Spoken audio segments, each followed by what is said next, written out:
Alors, on va faire revenir sur scène maintenant Mehdi. Je me suis rendu compte hier que je connaissais Mehdi depuis 10 ans. Et Mehdi m'a ramené 10 ans en arrière sur une table ronde que j'avais réalisée et qui était pour moi emblématique parce que la personne avec laquelle je faisais la table ronde, c'était un de mes grands mentors qui était Jean-François Münster, que Antoine Petit connaît, qui était l'emblématique directeur scientifique de Total. Et donc, c'était à Nancy, au mine de Nancy, où Mehdi était étudiant, je pense, en deuxième ou troisième année à l'époque. Mehdi, c'est à toi.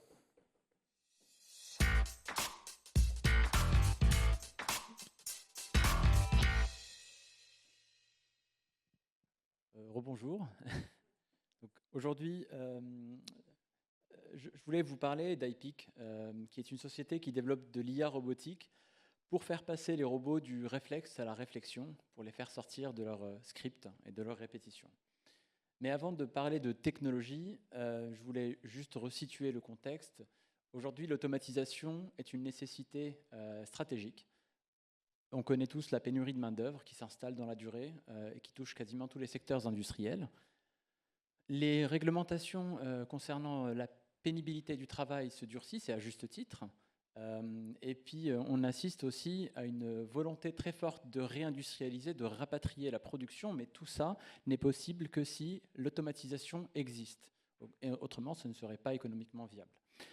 Alors, l'automatisation, aussi nécessaire soit-elle, elle n'existe, elle n'est disponible que pour des tâches, elle n'est pas disponible pour les tâches où on en a le plus besoin. Aujourd'hui, ce que l'automatisation traditionnelle a su faire, c'est automatiser des tâches dans des milieux structurés, où tout est répétable, prévisible. On soude 100 000 fois la même voiture, on n'a pas besoin d'intelligence, on n'a même pas besoin de vision. Mais quand on doit plier du linge, saisir des bagages, déplacer des fruits, des légumes, cherchez pas, il n'y a pas de solution.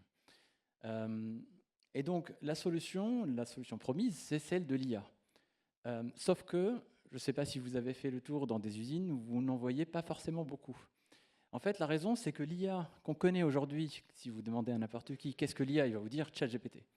Bon, ChatGPT, ça tourne sur le cloud. Ça tourne sur des PC, sur des smartphones.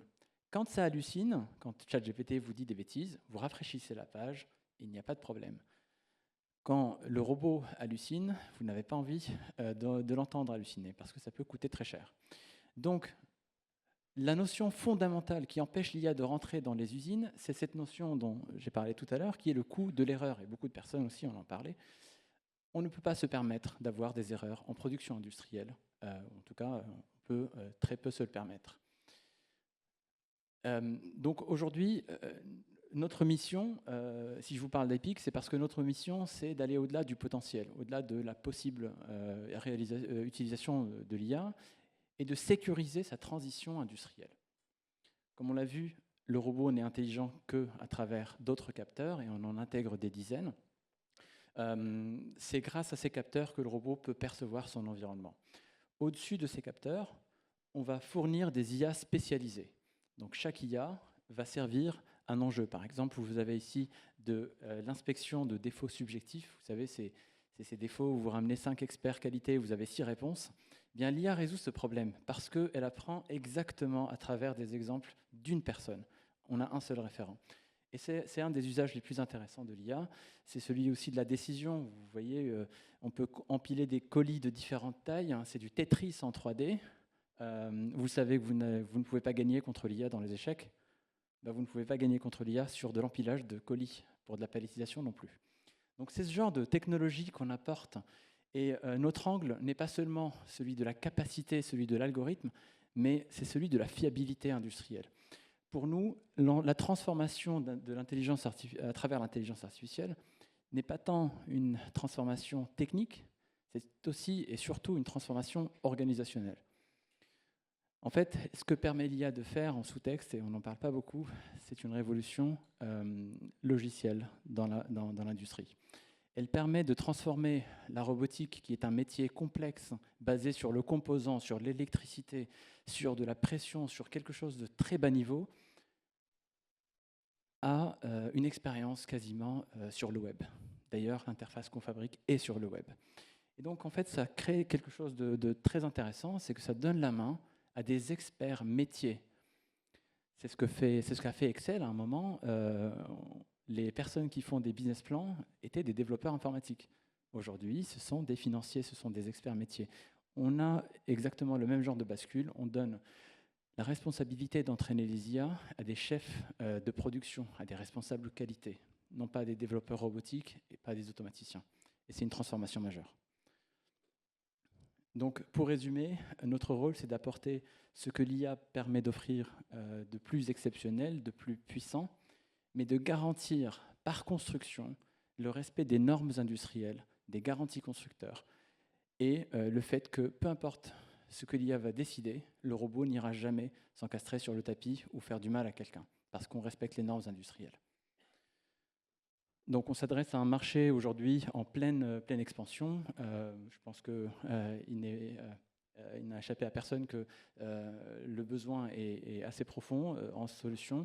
Aujourd'hui, nos partenaires sont les fournisseurs de robots. Donc on a des partenariats avec plus d'une dizaine de marques de robots. On ne fabrique pas notre propre robot ou notre propre caméra. Ce n'est pas ça qui change. Ce n'est pas ça qui fait la différence. Par contre, on rajoute une couche, un petit peu comme Windows a rajouté une couche pour utiliser les souris. Je pense que vous ne programmez pas vos souris quand vous les branchez à vos ordinateurs, ni vos webcams. Bah, figurez-vous qu'on passe des semaines à programmer une webcam, qui est en fait une caméra industrielle, pour la brancher avec un robot. Donc aujourd'hui, avec iPeak, on supprime tout ce travail d'intégration. Vous pouvez brancher un rayon X en 30 secondes, et vous avez les IA dédiés au rayon X sur notre contrôleur. Donc, c'est le genre d'expérience qu'on fournit, et c'est une expérience produit, pas forcément IA, c'est aussi une expérience produit. C'est un petit peu le changement entre le téléphone fixe et le smartphone qu'on a aujourd'hui. Donc, il y a vraiment en fait une différence de perception de ce qu'est un robot ou de ce qu'est une caméra. Et donc, grâce à ces nouvelles technologies, on peut assister à ce que font nos utilisateurs. On a plusieurs cas, de l'agricole que vous voyez tout à droite. On a des robots qui récoltent des asperges grâce à de l'intelligence artificielle. On n'a pas fait le projet, on a juste fait l'infrastructure technique. Vous avez des robots qui vont trier des pâtisseries, d'autres qui vont manipuler du textile ou des bagages. Et donc, ça peut donner lieu à des applications qui sortent un petit peu du commun. Là, c'est une des premières applications au monde où on va mettre un robot devant des bagages qui sont littéralement imprévisibles. On ne sait pas ce que le robot va saisir, il doit quand même le saisir. Donc en fait, on est sur de l'utilisation de l'IA sur des formes géométriquement variables, sur des imprévus. Vous pouvez avoir une poussette là-dedans. Quand vous avez une poussette, le robot doit comprendre qu'il ne doit pas la saisir. Donc en fait, on a des applications qui restent quand même cantonnées à du goods to robot, c'est-à-dire que le robot ne bouge pas. C'est des bras industriels. On vise la performance, on vise la fiabilité industrielle, donc on va forcément choisir du matériel qui est adapté. On peut faire de la simulation assez poussée, donc c'est une sorte de jumeau numérique sur lequel l'IA va décider et en temps réel exécuter les mêmes actions. Et donc là, en fait, on a donné comme tâche à 4 robots de fabriquer des barquettes qui font 300 grammes pile poil. C'est un problème assez compliqué, si vous voulez le résoudre étape par étape. Et ici, vous voyez une des applications de la palettisation hétérogène. C'est en fait du Tetris en 3D, dans lequel iPeak va partir d'une caméra pour comprendre ce qui entoure le robot. C'est ce que vous voyez en haut, c'est une caméra un petit peu spéciale. Elle mesure aussi toutes les distances. On va construire le plan de palettisation, donc on va décider, on va planifier. Ensuite, on va contrôler le robot pour exécuter.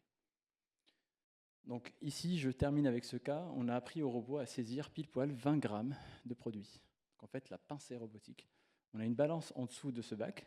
Le robot va répéter pendant quelques heures. Et on a fait des tests. On s'est amusé à voir si on était aussi précis que le robot. On ne l'est pas. Le robot est plus précis. Donc ça prend à peu près 1 heure pour s'adapter à du chou rouge, si ça vous intéresse. Donc merci beaucoup pour cette... Merci beaucoup, c'était très, très impressionnant et notamment l'exemple sur les aéroports. On a toute une petite équipe qui travaille en ce moment sur les aéroports. Et Equance travaille sur 150 aéroports. Si on prend l'exemple d'Orly, il y a plus d'une centaine de personnes d'Equance. Si on prend Montréal, 200 personnes. Et donc, je pense qu'il y a des liens croisés très intéressants.